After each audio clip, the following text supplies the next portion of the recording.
5 राज्यों में कांग्रेस की करारी हार के बाद सोनिया गांधी की अगुवाई में दिल्ली में मीटिंग हुई और सोनिया गांधी ने चुनावी राज्यों के प्रदेश अध्यक्षों से इस्तीफा मांग लिया।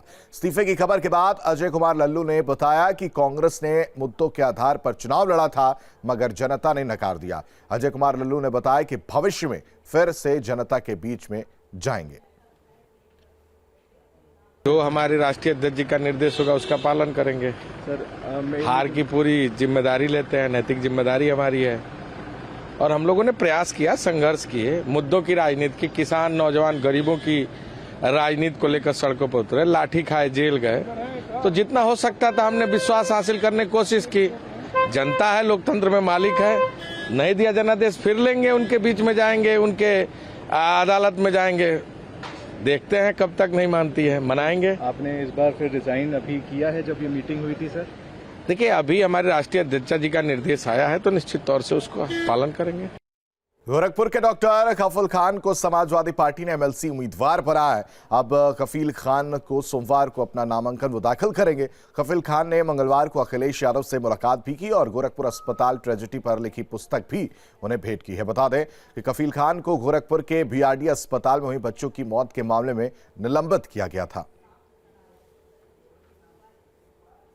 यूपी में एमएलसी चुनाव के प्रत्याशियों की लिस्ट पर बीजेपी प्रवक्ता हीरो वाजपेयी ने अपनी बात रखी। उन्होंने कहा, जल्द बीजेपी की लिस्ट सबके सामने होगी।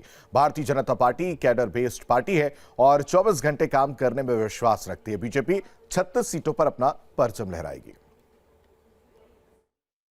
देखिए, भारतीय जनता पार्टी के प्रत्याशियों की लिस्ट शीघ्र ही आपके सामने आने वाली है। भारतीय जनता पार्टी एक कैडर बेस्ड पार्टी है, 24/7 काम करने वाली पार्टी है। हमारा नेतृत्व तो हर चुनाव की दृष्टि से देखता है और उस पर काम करता रहता है और मुझे लगता है कि ये लिस्ट फाइनल होकर शीघ्र ही आपके सामने वो नाम आने वाले हैं जो चुनाव में योगी आदित्यनाथ के नेतृत्व में भारतीय जनता पार्टी का परचम 36 सीटों पर फहराएंगे। उत्तर प्रदेश में विधानसभा चुनाव के बाद अब विधान परिषद चुनाव की रणभेरी बच चुकी है। एमएलसी चुनाव को लेकर बीजेपी मंथन कर रही है तो वहीं समाजवादी पार्टी के सामने भी बड़ी चुनौती है। उत्तर प्रदेश विधानसभा चुनाव के बाद अब विधान परिषद के लिए सियासी घमासान होने जा रहा है। सूबे की 36 विधान परिषद सीटों पर चुनाव होना है। विधान परिषद चुनाव के पहले चरण में 30 और दूसरे चरण में 6 सीटों पर चुनाव है। पहले चरण का नामांकन 15 मार्च से शुरू होकर 19 मार्च तक चलेगा। 21 मार्च को नामांकन पत्रों की जांच होगी, जबकि 23 मार्च तक नामांकन वापस लिए जा सकेंगे।